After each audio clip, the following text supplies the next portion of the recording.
mãe. Oi, filha. Que?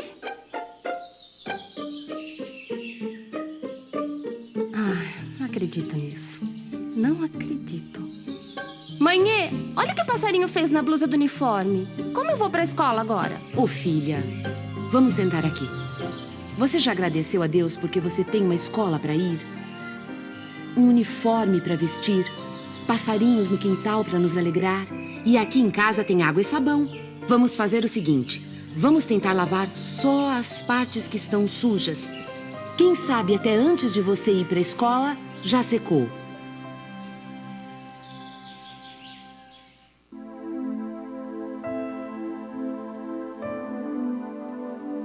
Oremos. Neste momento, bom Pai, te agradecemos porque o vovô Conrado está cercado de amor por uma família unida. Te agradecemos também porque temos a certeza da salvação em Cristo Jesus. Amém.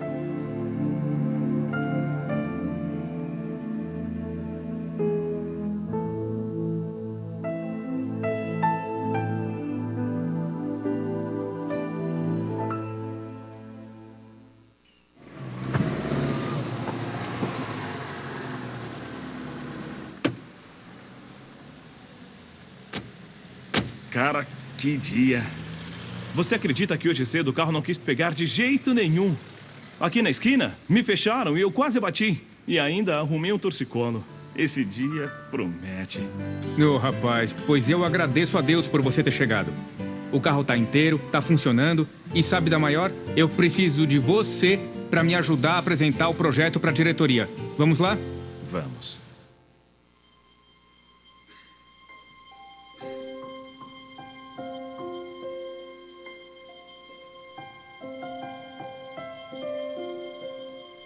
Que cheiro é esse? Ai, amor. Tenho uma péssima notícia pra te dar. Que foi? Deixei a lasanha queimar. E agora? Como a gente vai fazer pra comemorar nosso aniversário? Você queria tanto. Oh, meu amor, nós temos tantos motivos para agradecer a Deus. Nossa casa, nosso trabalho. Que tal a gente sair para comer uma pizza?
Nosso Deus e Pai, aqui estamos uma vez mais nesta tua casa, a fim de comungarmos contigo, com os nossos irmãos e sentirmos em nós a presença maravilhosa do teu Santo Espírito e a companhia dos santos anjos. Senhor, este é um privilégio que jamais esperávamos, como seres humanos, receber. Mas aqui estamos pela graça, pela misericórdia e por teu amor.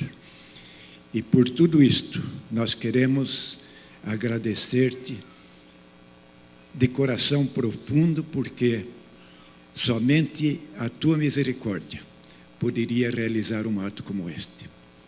Senhor, recebe-nos agora, prepara-nos, dá-nos ouvidos, dá-nos entendimento, discernimento, para compreendermos a palavra que tens determinado ao nosso pastor, que seja o comunicador daquilo que tens desejado. Abençoa-o fortemente, Senhor. Toma-o integralmente, para que a sua palavra sacuda os nossos seres no seu interior, para que vivamos a tua verdade, para que levemos esta palavra àqueles que ainda não te conhecem e a igreja possa realizar a sua missão. Faze-nos missionários teus. Nós te pedimos e agradecemos em nome do Senhor Jesus. Amém. Que bom que você está aqui nesta manhã. Certamente estar na presença de Deus é algo que eleva o nosso coração. Nós não estamos apenas numa igreja, nós não estamos apenas num lugar onde nós queremos estar. Nós estamos muito mais do que isso. Nós estamos na presença do nosso Deus. Esta é a casa dele. Ele a estabeleceu para que nós o encontrássemos. Gosto muito de ler sobre o judaísmo, e um rabino disse: Deus sempre estará onde ele é convidado. Acho bárbaro isso. Deus sempre estará onde ele é convidado. Assim, esta é a casa dele. Este é o lugar onde nós deveríamos sentir mais aconchegados, mais felizes, mais gratos, porque estamos na presença do Senhor. Quero convidá-los, se vocês quiserem sentar, me verem pregar de frente, fiquem à vontade, podem levantar e podem sentar. Quero cumprimentar também os amigos que nos assistem via internet, sejam todos também abençoados com a mensagem desta manhã. Quero começar contando uma história de um menino que estava sob julgamento. A sala do júri estava repleta e assentado no banco dos réus estava um adolescente. E então, diante de todos, foi dada a sentença a ele de prisão perpétua. O motivo foi que o seu pai chegou em casa um dia bêbado, foi ao quarto e espancou sua mãe e jogou-a semi-morta sobre a cama. E quando o pai saiu do quarto, cambaleando, bêbado, o menino estava sentado à mesa da sala, da cozinha, uma faca sobre a mesa, ele pegou a faca e deixou para onde o pai ia passar. E ele atingiu o pai faleceu, morreu instantaneamente. No julgamento, o juiz era alguém extremamente incrédulo e deu ao menino prisão perpétua. Após deferida a sentença, alguém na sala levantou-se e disse: Meritíssimo, senhores presentes, eu gostaria de levar este menino comigo. Era um padre Flanagan. Ele criou a cidade dos meninos, um lugar de refúgio para meninos que eram abandonados pelos seus pais e também por meninos delinquentes. O juiz incrédulo disse: Senhor padre, o senhor não está entendendo o que o senhor está pedindo. Esse menino não tem um conserto, ele é um assassino, ele matou o seu próprio pai. O juiz não acreditava na regeneração do ser humano. O padre bondosamente disse: Excelência, na cidade dos meninos, muitos foram levados sem nenhuma possibilidade de regeneração.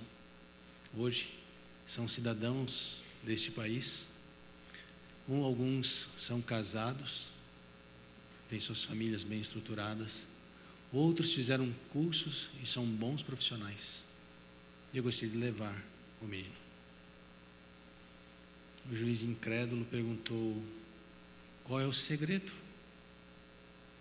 E o padre então disse: o segredo é que nós damos a eles o que eles quase não receberam em sua vida.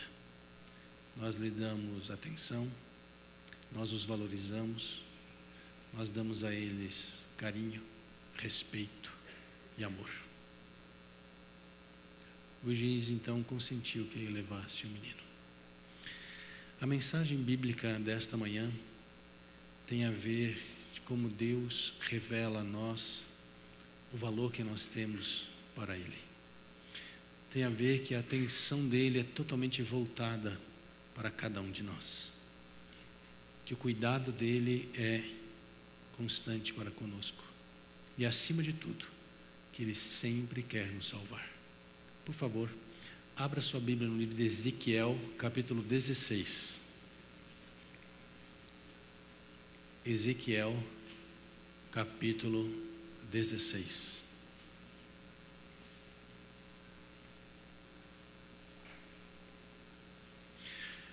Eu gosto muito do livro de Ezequiel, porque o livro de Ezequiel é de um profeta singular.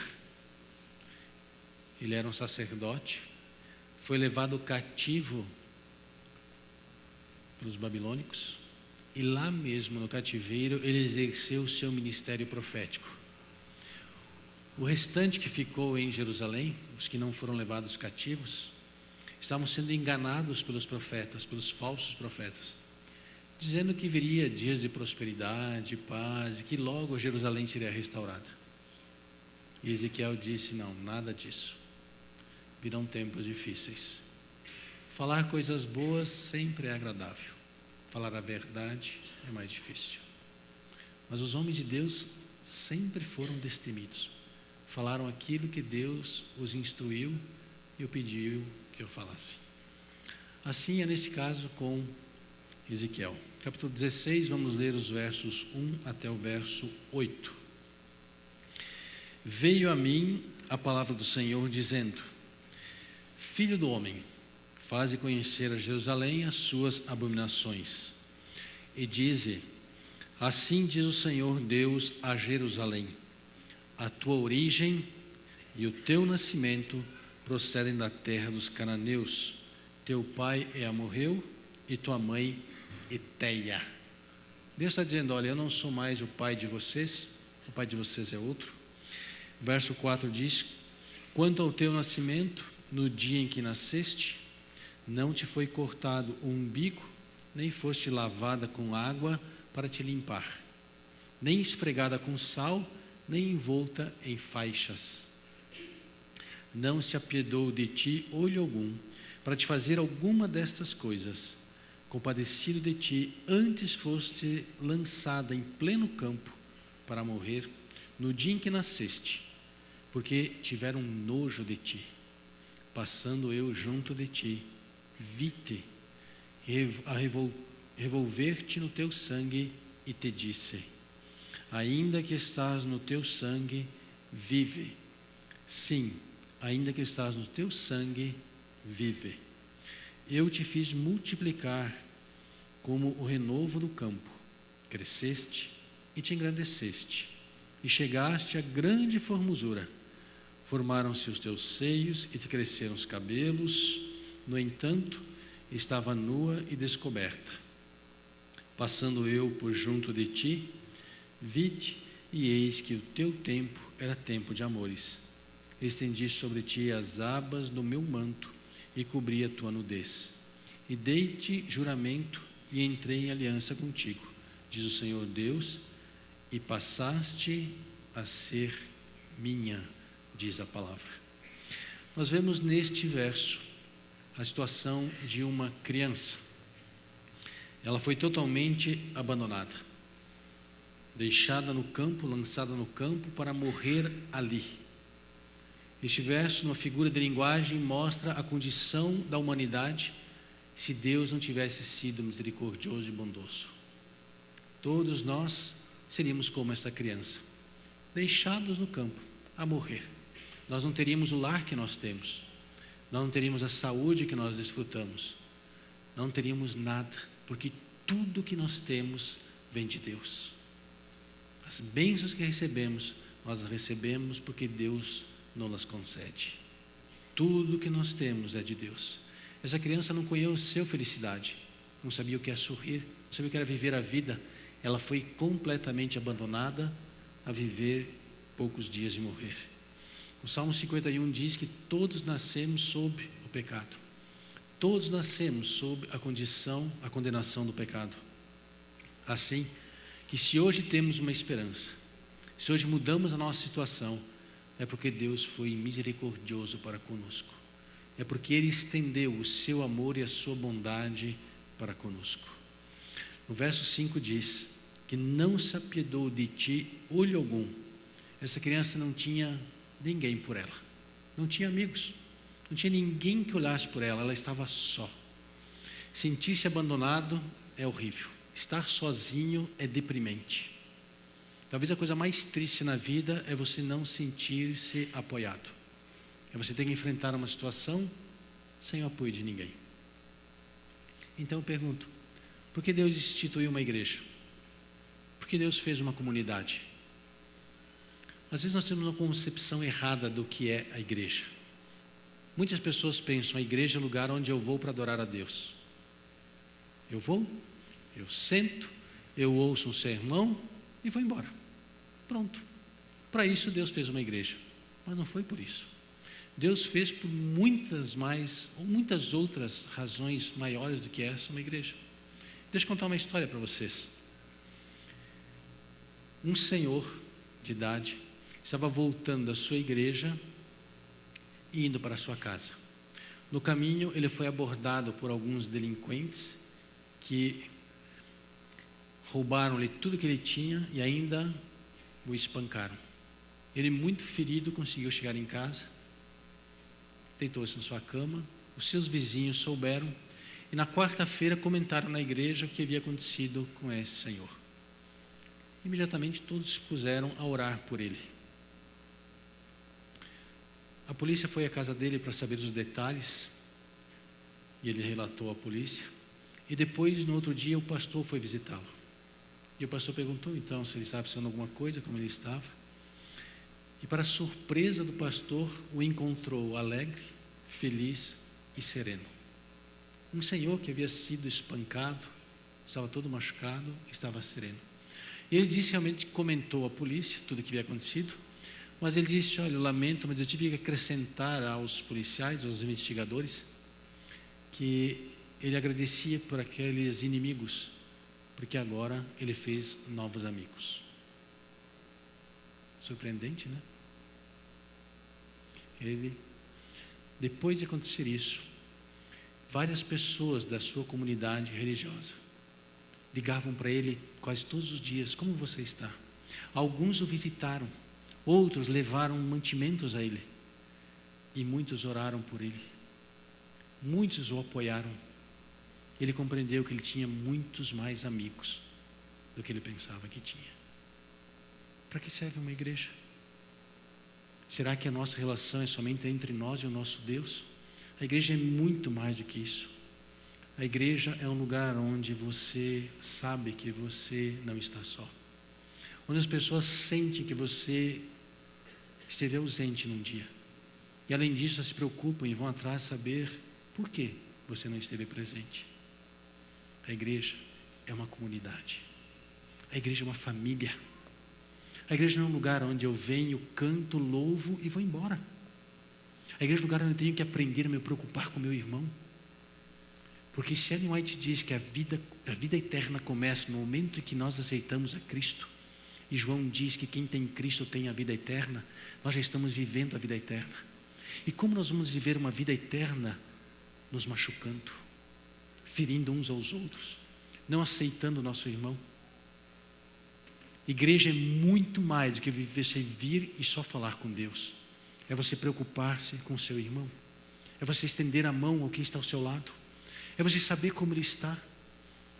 Mas às vezes nós criamos o hábito de acharmos que as pessoas têm que ser como nós somos, senão eu não posso aceitá-las. E deixa eu dizer uma coisa para você: nós não podemos jamais julgar a espiritualidade de alguém pela minha espiritualidade. A minha é diferente do pastor Rico, a do pastor Rico é diferente do Marcelo.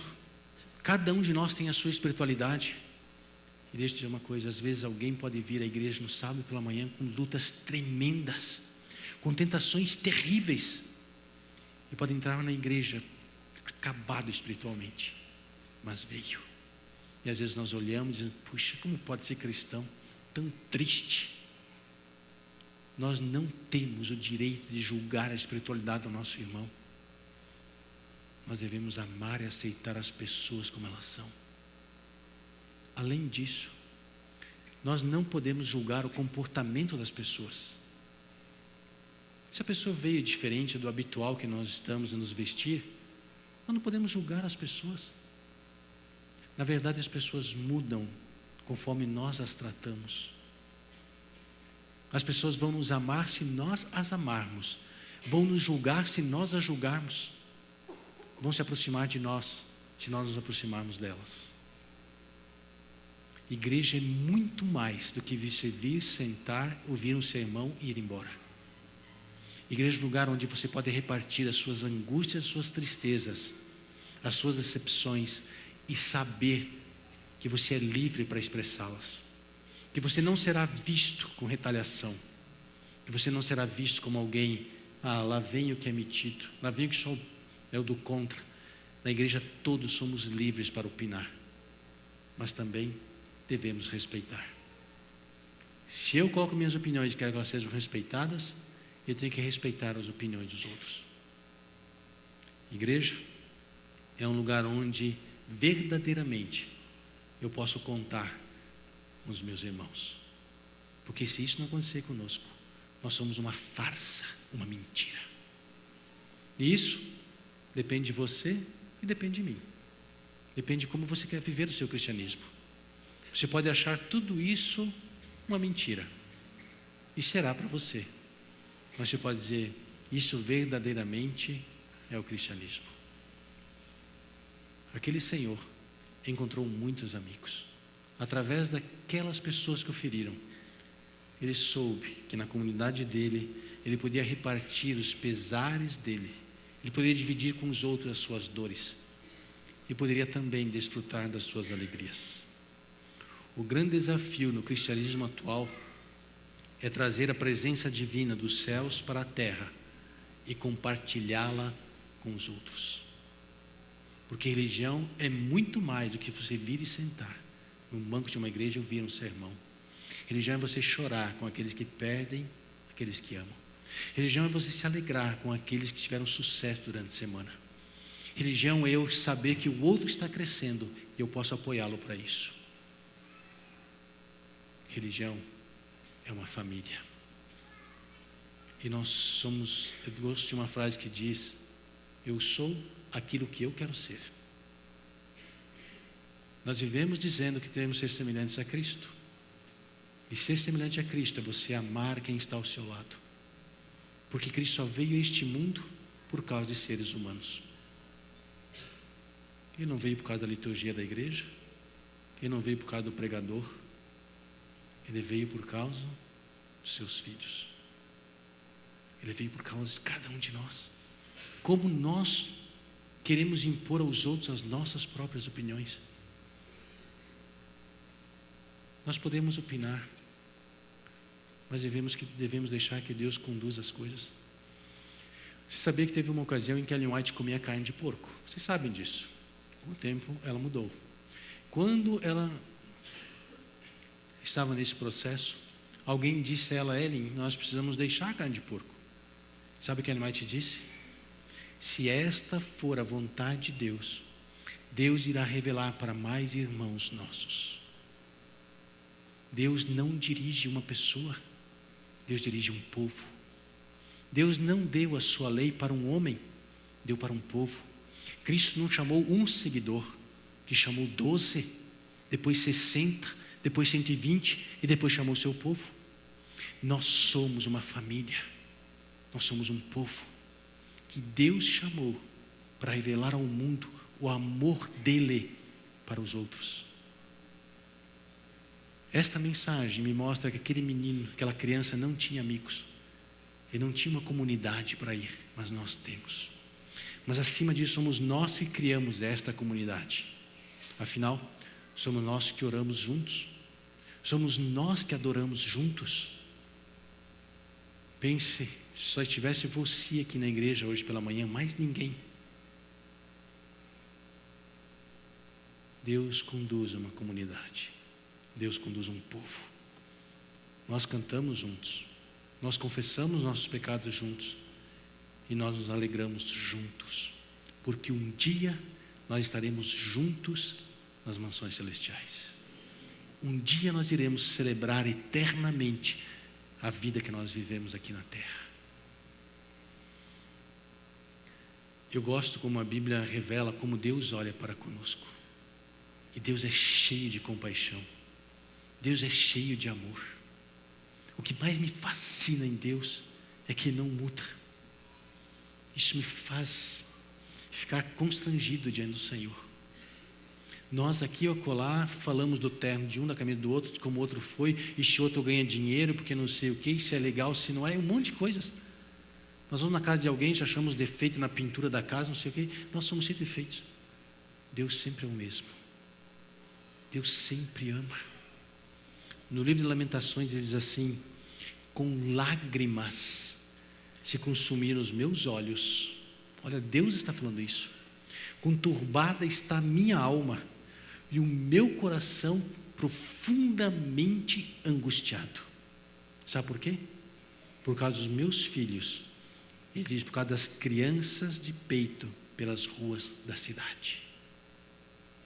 Você acha que Deus não sofre com a nossa condição? Você acha que Deus não está angustiado por nós vivemos num mundo? Nós passamos a semana inteira sendo açoitados por Satanás, onde ele constantemente quer trazer à nossa mente que nós somos indignos, que nós não somos merecedores do seu amor, que nós temos que melhorar, que nós temos que ser mais perfeitos para que Deus nos ame. Deus se angustia no coração dele com a nossa condição. E como nós vamos nos sentir em relação aos nossos irmãos que sofrem, que lutam? Como nós estamos dispostos a estender a mão e dizer: deixa eu ajudar você? Se alguém confessar os seus erros a você, qual será a sua atitude para com esse seu irmão? Será a mesma atitude de Deus, um coração angustiado. Deixa eu ajudar você. Em Isaías 49 ele diz, de uma metáfora: mesmo que uma mãe esquecesse o seu filho, Deus diz: eu nunca vou esquecer de você, porque você é meu filho amado, você é minha filha querida, você é o que eu tenho de mais precioso. Deus ama seres humanos, Deus ama pessoas.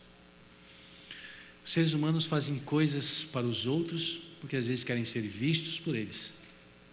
Olha, puxa, o pastor fez isso, o pastor fez aquilo, nossa, o irmão foi generoso.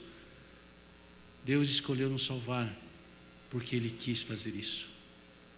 Não há absolutamente nada que nós possamos fazer para mudar o coração de Deus. Ele escolheu nos amar, Ele sabe quem nós somos, Ele escolheu estar conosco. Ele não age de uma forma brilhante, diz assim: se juntássemos tudo que é bom. O que se define como bom? Suas atitudes, o fato de você ajudar alguém, o fato de pregar, cantar, ajudar no diaconato, nas diaconisas, no departamento, tudo que você faz de bom. Se você juntasse tudo isso, ainda mais, se você juntasse tudo que é santo na sua vida, você não faz as coisas que as outras pessoas fazem. Se você juntasse tudo que é nobre em você, sua educação, a forma que você trata os outros, se você juntasse tudo que é belo, diz ela, e apresentasse isso aos anjos de Deus, como se isso desempenhasse uma pequena parte na sua salvação, ou se fosse contado como um mérito diante de Deus, e seria tratado como uma traição perante o Senhor. não há nada que nós possamos fazer que nos recomende a Deus. Ele escolheu nos salvar. Não é porque um dia nós seríamos melhor, não é porque nós somos melhores que as pessoas que estão lá fora fazendo um monte de coisas erradas. Não é por isso que Deus escolheu amar você. Ele escolheu amar você porque Ele é amor. Ele ama você da mesma forma que Ele ama as pessoas que estão lá fora. O amor dele é o mesmo para com todos. Conta-se a história de um pregador. Viajou e pregou para muitas pessoas. Numa das ocasiões ele foi pregar numa vila e ele não foi aceito e nem a sua mensagem. Prenderam-no, o amarraram e o levaram para ser apedrejado em praça pública. Enquanto estavam fazendo os preparativos, estavam pegando as pedras para apedrejá-lo, ele começou a pregar a essas pessoas. E todas se converteram. Eu pergunto, quem salvou esse pregador? Não foi a sua pregação, foi Deus, porque ele poderia falar o dia inteiro. Se Deus não quisesse, Deus não converteria o coração daqueles homens. Sempre é Deus que vem ao nosso encontro e diz: deixa eu salvar você hoje, deixa eu levar você para perto de mim, deixa eu mostrar o meu amor para contigo, que Ele não muda, Ele é eterno. O verso 6 diz que Deus, passando por aquele lugar, Ele viu aquela criança. Passando eu por junto de ti, diz no verso 6, vi-te. Interessante que em Êxodo diz que Deus ouviu o gemido do seu povo e lembrou-se da aliança que Ele fez. A primeira série é sobre o amor de Deus. Eu falei a vocês que Deus fez uma aliança com Cristo no céu, onde Deus e Jesus Cristo, nesta aliança, se comprometeram a amar o ser humano ao ponto de Cristo dar a própria vida para revelar este amor e salvar o ser humano. No livro de Êxodo, diz que Deus lembrou-se da aliança que Ele fez. E diz que Deus viu a condição na qual estava seu povo. E White diz que nós devemos olhar para a nossa condição de inteiro desamparo. E ela diz ainda: unicamente aquele que se conhece como um pecador é que Cristo pode salvar. Quando nós nos olhamos verdadeiramente como nós somos, com todas as nossos defeitos e deficiências, nós podemos ir a Cristo e dizer: Senhor, louvado seja o teu nome por me aceitares. Louvado seja o Senhor por não querer seres perfeitos, mas me aceitar na minha imperfeição.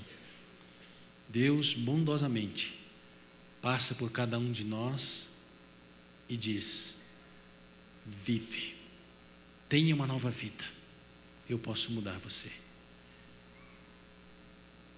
A voz de Deus é a sua ação. Quando Deus diz: os teus pecados estão lançados no fundo do mar, isso é uma ação para Deus. Quando Deus diz: eu jamais desampararei você, isso é uma ação. Deus é alguém que vem para estar ao seu lado. E este é o grande fascínio do cristianismo, ou daqueles que realmente compreendem o verdadeiro Deus. Deus não é somente um Deus do poder, o Deus da graça, o Deus da misericórdia, mas Ele é um Deus que está presente ao seu lado. Um Deus que cuida de você cada dia. Ele sabe quando você levanta, onde você vai, quando você deita.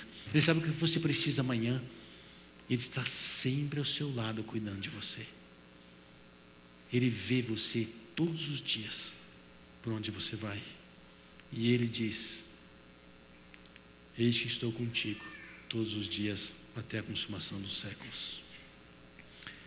Em Cristo, Deus fez tudo para nós termos uma nova vida. Em Cristo nós temos a salvação, o perdão, a reconciliação, a vida eterna. Por isso, quem tem Cristo tem absolutamente tudo. E agora, deixemos Cristo viver em nós. Vamos ser como Ele é. Amar as pessoas como Cristo as amou. Ele te diz que para Cristo não havia diferença entre os seus amigos e os seus inimigos. Ele tratava todos igualmente. Jesus era a própria bondade de Deus entre nós. Deus não é como aquele juiz severo que não acredita na transformação das pessoas. Ele acredita que há uma nova vida quando nós o compreendemos e quando nós vivemos com Ele. Que esta vida, que a palavra dele que diz viva, se faça eficácia na sua vida e na minha.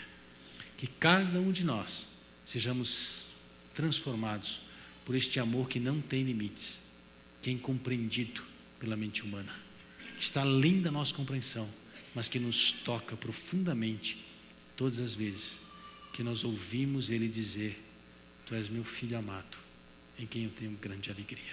Amém. Senhor, nós queremos Te louvar pela Tua palavra. Queremos Te louvar porque o Senhor passa por cada um de nós. O Senhor não somente nos vê, mas o Senhor fala com terno amor a cada um de nós.